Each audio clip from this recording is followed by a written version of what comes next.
আসসালামু আলাইকুম রহমতুল্লাহ। হৃদয়ের সমস্ত মোহাব্বত দিয়ে আমরা যেই নামটি ডেকে থাকি সেটি হচ্ছে আমাদের রবের নাম আল্লাহ। তো বন্ধুগণ, এই যে আল্লাহ শব্দটা, এই আল্লাহ শব্দটা আমরা কোথাও লামটাকে পাতলা করে পড়ি, আবার কোথাও লামটাকে মোটা করে পড়ি। তো কোথায় লামটা মোটা হবে, কোথায় লামটা পাতলা হবে, চলুন আজকে আমরা জেনে নিই।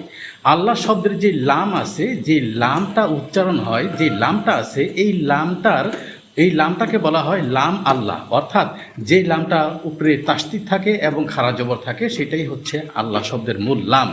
এই লামের ডান পাশে যদি জবর অথবা পেশ হয় তাহলে আল্লাহ শব্দের লামের উচ্চারণটা মোটা হয়। যেমন আল্লাহু, রসুলুল্লাহি। এই যেই আল্লাহ শব্দের যে লাম আছে, এই লামের ডান পাশে যদি শুধু জের থাকে তাহলে সেই লামটা বারিক করে উচ্চারণ হবে। বারিকের শাব্দিক অর্থ পাতলা করে উচ্চারণ করা। যেমন লিল্লাহি, রসুলিল্লাহি।